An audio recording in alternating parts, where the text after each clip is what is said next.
Hello guys, आज आप लोग को मेरी नई वीडियो में फिर से स्वागत है। जैसा कि हम लोगों ने प्रीवियस वीडियो में इस फिगर मतलब फोटोसिंथेसिस के फिगर को हम लोग डिस्कस कर चुके थे। आज हम लोग वहीं से स्टार्ट करने वाले हैं। ये बायोलॉजी की पार्ट 2 वीडियो है। देखिए, इस फिगर में आप लोगों को दिख रहा है कि एक ट्री है, जिसमें से यहाँ पे जो है मेरा ये वाला सर्कल वाला जो पार्ट है मेरा, देखिए ये जो सर्कल का पार्ट है ये मेरा क्या है, मेरा एक तरह का क्लोरोफिल हो गया।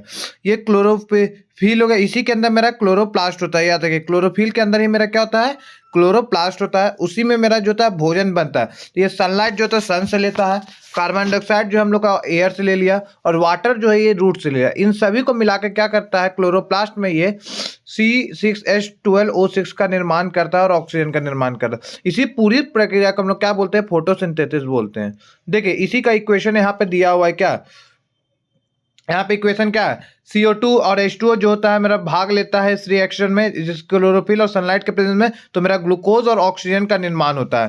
तो यहाँ देखिए, मेरा सिंपल सब्सटेंस से मेरा कॉम्प्लेक्स सब्सटेंस बन रहा है। तो इस प्रोसेस को हम लोग क्या बोलते हैं, एनाबॉलिक प्रोसेस बोलते हैं। याद देखिए, एनाबॉलिक प्रोसेस बोले। सिंपल सब्सटेंस से किस में बना, कॉम्प्लेक्स सब्सटेंस। लाइट एनर्जी में क्या कन्वर्टेड हो गया, केमिकल एनर्जी में।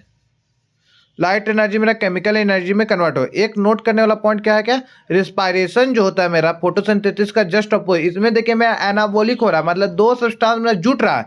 लेकिन रिस्पायरेशन में क्या होता है, एक सब्सटेंस मेरा दो सब्सटेंस में टूटता है। ये अब एक इंपॉर्टेंट पॉइंट होता है क्या, कि प्लांट और एनिमल दोनों लिविंग है। तो जाहिर सी बात है, रिस्पायरेशन जब करेंगे तो दोनों जब रिस्पायरेशन करते हैं तो ऑक्सीजन को इनहेल करते हैं और CO2 को एक्सहेल करते हैं। ये आप लोग का मोस्ट इंपॉर्टेंट बात है कि जब दोनों रिस्पायरेशन करेंगे तो ऑक्सीजन को इनहेल करेंगे और CO2 को एक्सहेल करते हैं। फोटोसिंथेसिस, अब कौन सा रंग में फोटोसिंथेसिस सबसे मैक्सिमम होता है, सबसे मिनिमम? तो याद रखिए, मैक्सिमम जो होता है फोटोसिंथेसिस मेरा लाल रंग में होता है, और मिनिमम मेरा जो फोटोसिंथेसिस होता है मेरा वो हरा रंग में होता है। ये बात इंपॉर्टेंट है। अब देखिए हम लोग का लिविंग लिविंग थिंग्स मेरा दो टाइप का होता है, एक ऑटोट्रॉप्स होता है, एक हेट्रोट्रॉप्स होता है। ऑटोट्रॉप्स मतलब, ऑटो का मतलब होता है खुद से, ऑटोमेटिक, मतलब वैसा कोई भी लिविंग ऑर्गेनिज्म जो अपना भोजन खुद बनाता है उसको ऑटोट्रॉप्स बोलते हैं। मतलब फूड प्रोड्यूसर हो गया, मेक फूड हिमसेल्फ, खुद अपना भोजन बनाता है। लेकिन हेट्रोट्रॉप्स उसको बोलते हैं जो कि फूड जो होता है किसी दूसरे से लेता है, मतलब ऑटोट्रॉप से लेता है, तो उसको हम लोग फूड गेनर बोलते हैं। ये जो है अपना भोजन के लिए किस पे डिपेंडेंट रहते हैं, तो याद रखिएगा ऑटोट्रॉप्स, मतलब ऑटोट्रॉप्स में मेरा कौन हो गया, प्लांट हो गया, इस पे डिपेंडेंट रहते हैं। चलिए अब हम लोग आगे बढ़ते हैं। आठवां हम लोग का क्या, न्यूक्लियस। न्यूक्लियस का डिस्कवर किसने किया था, तो रॉबर्ट ब्राउन ने किया था। कब किया था, तो 1831 में किया था। यही न्यूक्लियस की स्टडी को हम लोग कैरियोलॉजी वर्ड कहते थे। याद रखिए, साइंस बायोलॉजी में अगर मेरा जहां भी वर्ड आ जाए कैरियो, कैरियो का मतलब क्या होता है, न्यूक्लियस होता है। अब इसी न्यूक्लियस में मेरा क्या होता है ना, मेरा एक थ्रीड लाइक स्ट्रक्चर कहते होता है, जिसको हम लोग क्रोमैटिन मटेरियल बोलते हैं। इसी क्रोमैटिन मटेरियल में मेरा क्रोमोजोम होता है, और क्रोमोजोम से ही क्या होता है, मेरा क्रोमोजोम के अंदर मेरा DNA और हिस्टोन प्रोटीन रहता है। याद है, क्रोमोजोम में कौन सा प्रोटीन रहता है, ये आपसे पूछ सकता है। तो इसका आंसर है क्या, हिस्टोन प्रोटीन है। और यही DNA क्या करता है, एक जनरेशन से दूसरे जनरेशन में जो कैरेक्टरिस्टिक ट्रांसफर होता है, ये मेरा DNA का ही काम होता है। देखिए बेसिकली क्रोमोजोम मेरा इस टाइप का रहता है। क्रोमोजोम इससे वर्ड का था। क्रोमोजोम जो वर्ड देने वाले कौन थे, वेल्डियर साहब थे, 1888 में दिए थे। याद रखिए, वेल्डियर साहब ने जो है क्रोमोजोम वर्ड दिया था। देखिए बेसिकली मनुष्य में जो होता है क्रोमोजोम कितना टाइप का होता है मेरा, देखिए मनुष्य में क्रोमोजोम मेरा बेसिकली 23 पेयर्स होते हैं। 23 पेयर्स कहने मतलब टोटल एक ह्यूमन बींग्स में मेरा 46 क्रोमोजोम होता है, जिसमें से जो होता है 22 पेयर जो होता है, 22 पेयर ऑफ क्रोमोजोम वो ऑटोजोम्स रहते हैं, और एक पेयर जो होता है मेरा सेक्स क्रोमोजोम होता है। 22 पेयर ऑफ क्रोमोजोम कहने का मतलब क्या होता है, जो पेरेंट्स से चिल्ड्रंस में जो होता है वैसा ही चला जाता है, ये ऑटोजोम क्रोमोजोम हो। और सेक्स क्रोमोजोम हो गया जो कि एक पैरेंट मतलब एक मेल से आता है और एक फीमेल से आता है, तो इसको हम लोग सेक्स क्रोमोसोम कहते हैं। इसमें एक पेयर होता है, मेल में जो होता है मेरा XY रहता है, फीमेल में मेरा XX रहता है। याद रखें, अब यही बात होता है कि वाई क्रोमोसोम जो है रिस्पॉन्सिबल होता है सेक्स ऑफ द चाइल्ड के लिए, मतलब लड़का जो मतलब जो बच्चा होगा वो लड़का हो कि लड़की होगा, ये डिसाइड करने वाला कौन सा है, तो वाई क्रोमोसोम होता है। याद रखें, वाई क्रोमोसोम कहाँ से आता है हम लोग को, तो मेल से आता है। तो याद रखिएगा, बच्चा का सेक्स रिप्रेजेंट करने मतलब रिस्पॉन्सिबल किसके लिए, फादर के साइड से, ना कि मदर के साइड से। एक्सेप्शन में क्या होता है मेरा ओव्यूम और स्पर्म, ओव्यूम और स्पर्म, ओव्यूम जो होता है फीमेल में होता है, स्पर्म जो होता है मेल में, इसमें केवल मेरा 23 क्रोमोसोम होता है। क्यों? क्योंकि देखिए जब फीमेल से तो मेरा ओव्यूम आता है और मेल के तरफ से स्पर्म आता है, जब 23 क्रोमोसोम स्पर्म से आ रहा है, 23 क्रोमोसोम मेरा ओव्यूम से आ रहा है, तो इन दोनों को मिलाकर 46 पे, एक ह्यूमन बीइंग में कितना क्रोमोसोम होता है? 46 ही क्रोमोसोम होता है, याद रखेंगे। एग्जाम्पल के तौर पे देखिए, मान लीजिए फीमेल से क्या आता है मेरा ओव्यूम आ गया, मेल से मेरा स्पर्म आ गया, इन दोनों जब आपस में मिलता है तो इसको हम लोग इसी प्रोसेस को फर्टिलाइजेशन बोलते हैं, और ये फर्टिलाइजेशन के बाद क्या होता है? जायगोट फॉर्मेशन होता है। अब देखिए न्यूक्लिक एसिड, न्यूक्लिक एसिड के लिए मेरा क्या इसेंशियल है? तो फॉस्फोरस इसेंशियल है, याद है क्या? न्यूक्लिक एसिड के, न्यूक्लिक एसिड मेरा दो टाइप का होता है, एक होता है डीएनए और एक होता है आरएनए। डीएनए का फुल फॉर्म होता है डीऑक्सी राइबो न्यूक्लिक एसिड, और आरएनए का फुल फॉर्म होता है क्या?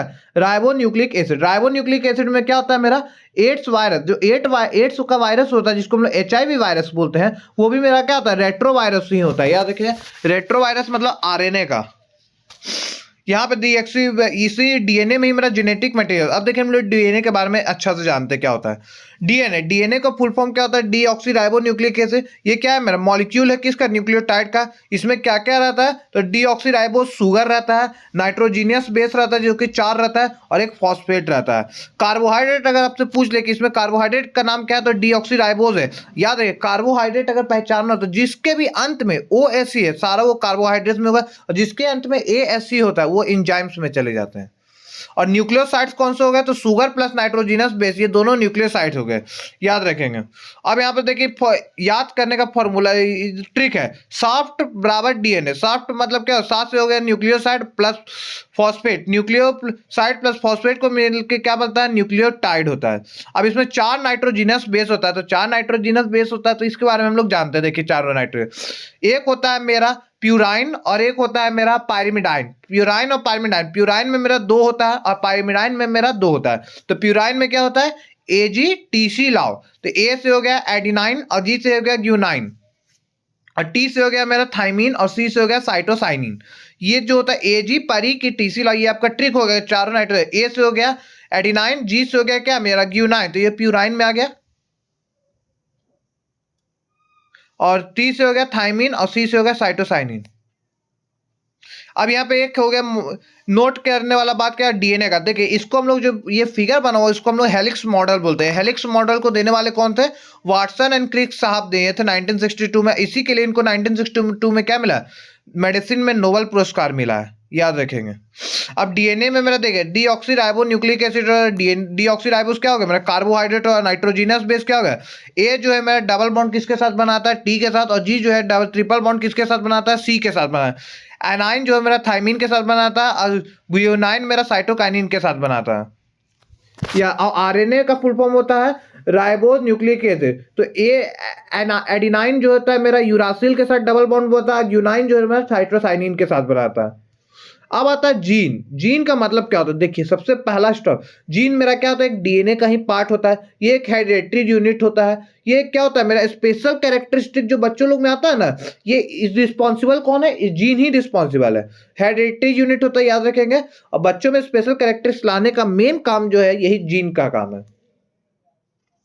देखिए अब डीएनए में मेरा जो नाइट्रोजिनस बेस रहा, इसको पढ़ता कौन है? मतलब आरएनए पढ़ता है। तो इस प्रोसेस डीएनए का जो मतलब सीधा सीधे बोले जो मैसेज है उसको पढ़ता है, तो इस प्रोसेस को हम लोग क्या बोलते हैं? ट्रांसक्रिप्शन बोलते हैं। और आरएनए जो है फिर उसको क्या करता है? प्रोटीन के रूप में आगे बढ़ा देता है, मतलब लक्षण के रूप में, तो इसको हम लोग ट्रांसलेशन बोलते हैं।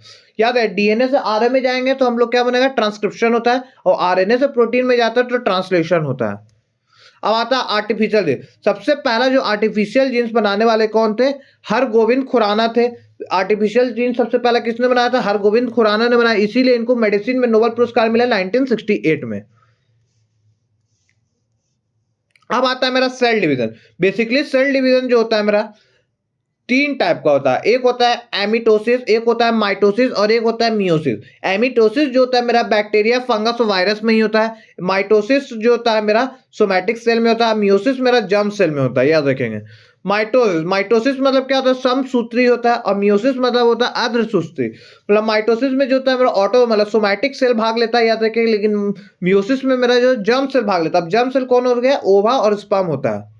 इसमें जो होता है नंबर ऑफ क्रोमोसोम जो होता है इक्वल होता है, लेकिन इसमें नंबर ऑफ क्रोमोसोम जो होता है डॉटर सेल में हाफ होता है। याद है, मतलब 23 फादर की तरफ से आता है, 23 मदर की तरफ से आता है। देखिए यहाँ पे पेरेंट सेल हो गया मेरा 46, पेरेंट सेल से कितना मिला 46 क्रोमोसोम मिला, तो इसमें इंटू 2 कर देंगे तो 92 क्रोमोसोम हो गया। तो इससे क्या हो गया मेरा 2 सोमैटिक सेल का फॉर्मेशन होता है। लेकिन इसमें देखिए 46 इंटू 2 का 92 हो गया, तो इसमें 23 पेयर मिलता है, तो 4 जर्म सेल का फॉर्मेशन होता है। इसी के साथ आज की वीडियो एंड होती है। नेक्स्ट वीडियो में हम लोग न्यूट्रिएंट के बारे में जानने वाले हैं, जो कि आप लोग के बायोलॉजी के पॉइंट ऑफ व्यू से बहुत ही इंपॉर्टेंट टॉपिक है। धन्यवाद। अगर वीडियो अच्छी लगे तो चैनल को सब्सक्राइब करें और बेल आइकन को प्रेस करें। Thank you.